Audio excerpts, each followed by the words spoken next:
Bien, mes chers collègues,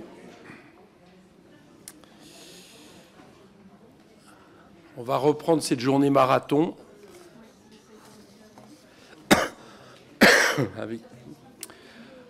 On examine aujourd'hui le projet de loi spéciale prévu par l'article 45 de la loi organique du 1er août 2001 relative aux lois de finances,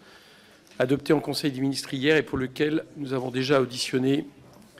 les ministres Antoine Armand et Laurent Saint-Martin hier après-midi, et qui ont du coup donné l'occasion de DG. Ce projet est inscrit à l'ordre du jour de la séance publique lundi prochain, 16 décembre, à 16 h. Le délai de dépôt des amendements pour la séance publique a été fixé ce samedi 14 décembre à 13 h. Je vous rappelle que même si son intitulé ne comporte pas les mots « loi de finances », il s'agit bien des catégories de loi de finances prévues par la LOLF. Comme le relevait le Conseil constitutionnel dans sa décision numéro 79-111 DC du 30 décembre 1979, un tel texte constitue un élément détaché, préalable et temporaire de la loi de finances de l'année. L'emploi par l'article 45 de la loi organique des termes « autorisés à continuer à percevoir les impôts existants jusqu'au vote de la loi de finances de l'année » permet également de définir en creux tout ce qu'un tel projet ne peut pas faire. Comme il est question des seuls impôts existants, un tel projet ne saurait inclure des dispositions créant un nouvel impôt. Comme il est question de continuer à percevoir, un tel projet ne saurait proposer des réformes des impôts existants. Pour effectuer le contrôle de recevabilité des amendements déposés sur ce projet, j'ai pris en compte ce cadre organique particulier. Il est vrai qu'en décembre 1979, lors de l'examen par le Parlement du seul projet de loi spécial de ce type qui a été déposé et examiné jusqu'à présent, certains des amendements discutés proposaient la création de nouveaux impôts et d'autres amendements discutés proposaient des modifications substantielles des caractéristiques d'imposition existantes. Ce précédent doit toutefois être considéré avec beaucoup de circonspection. En effet, avait également été discuté à cette occasion des amendements induisant des diminutions de recettes publiques non gagées et donc manifestement irrecevables, ce qui fait douter de l'effectivité de leur examen au titre de la recevabilité financière. En tout état de cause, aucun amendement n'ayant été adopté lors de l'examen, le Conseil constitutionnel saisi du projet de loi adopté n'avait eu l'occasion de juger si les dispositions proposées par les parlementaires auraient eu ou pas leur place dans un tel texte. En outre, il peut être tiré argument de la rédaction de l'article 45 de la LOLF que si cet article prévoit que le projet de loi spécial constitue une sorte d'alternative à l'examen de la seule première partie du projet de loi de finances initiale avant la fin de l'année, cette option peut être activée plus tardivement, jusqu'au 19 décembre, alors que la demande d'un vote distinct de la première partie doit intervenir avant le 11 décembre. Cela plaide donc pour considérer que le projet de loi spécial est une voie étroite qui ne saurait être une façon détournée d'avoir des débats de première partie du projet de loi de finances.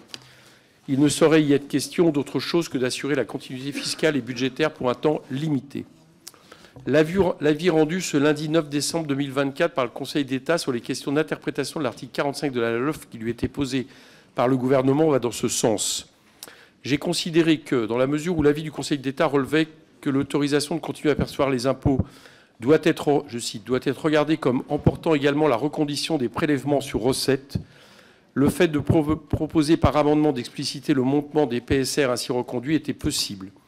Il convenait toutefois que les montants de PSR proposés par amendement n'excèdent pas, pour les PSR relatifs aux collectivités, ceux qui avaient été fixés pour l'exercice précédent, en l'espèce 2024. Il convenait également que les montants soient ainsi déterminés uniquement jusqu'au vote de la loi de finances pour 2025, et ce, de façon explicite dans le texte. C'est la raison pour laquelle seul un amendement relatif au montant du prélèvement sur les recettes de l'Union européenne avait été déclaré recevable. De même, pour les amendements proposant de préciser le montant des plafonds d'emprunt de la COS, de la CNRCL et des caisses du personnel ferroviaire et des mines, j'ai considéré que dans la mesure où les ministres avaient expliqué hier que l'absence de détermination dans l'article 3 d'un plafond d'emprunt offrait la possibilité de continuer à contracter des emprunts pour assurer la continuité du financement, le fait de préciser un tel plafond n'était pas irrecevable dès lors qu'il était bien mentionné que ce plafond était applicable jusqu'au vote de la loi de financement de la sécurité sociale pour 2025, et ce, de façon explicite.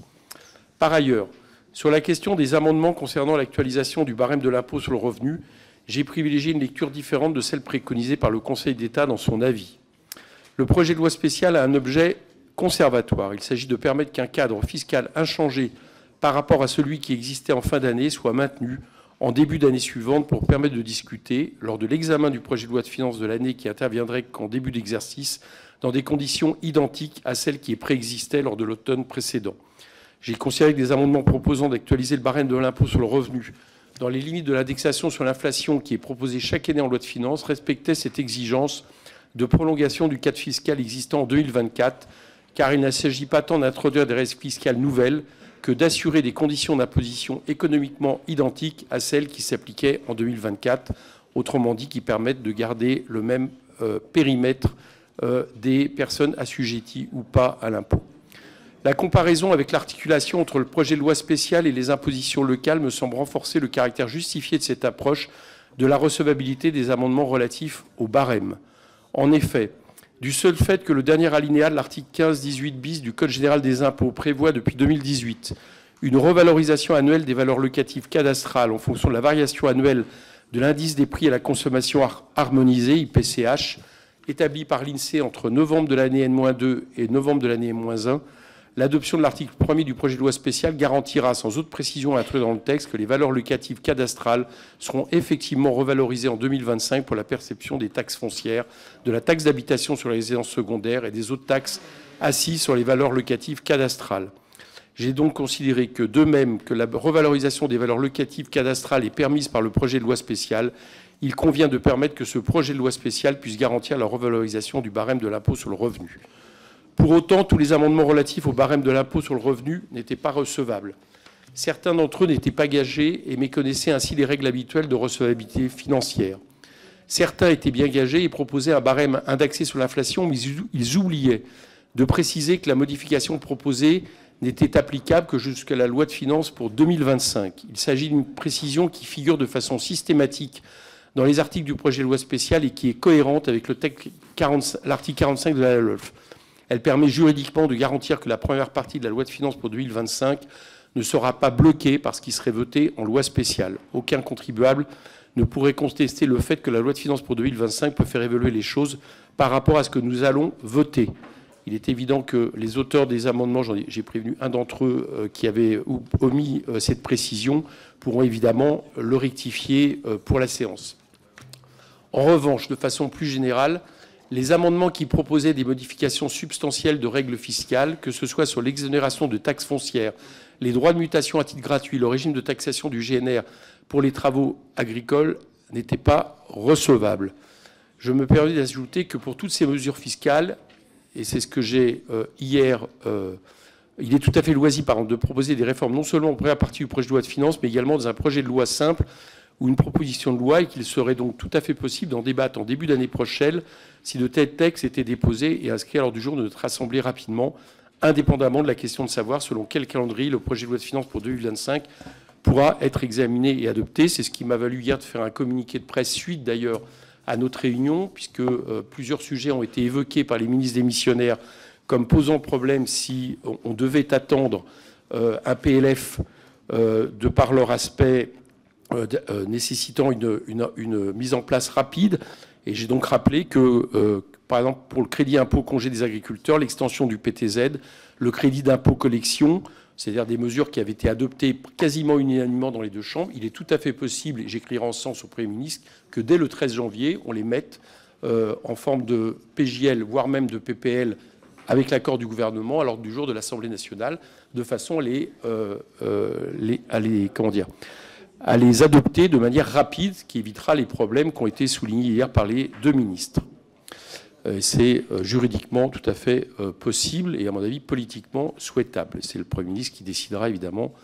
de cette question. Enfin, de façon classique, les amendements relatifs aux conditions d'utilisation des tickets restaurants proposaient des dispositions qui n'auraient en tout état de cause pas eu leur place en loi de finances. Ils étaient donc également irrecevables. Mais sur cette question, encore, une proposition de loi, c'était pas dans le PLF pour mémoire, et une proposition de loi a été adoptée par notre Assemblée, transmise au Sénat, qui l'a déjà examinée en commission. Il ne reste donc plus que l'étape de l'examen en séance publique au Sénat. Et, sauf erreur de ma part, en conférence des présidents le mardi, la présidente de l'Assemblée a noté qu'elle allait s'adresser à son homologue du Sénat pour que cette disposition soit mise le plus rapidement possible à l'ordre du jour du Sénat. Je vais tout de suite donner la parole au rapporteur général. Laissez le rapporteur.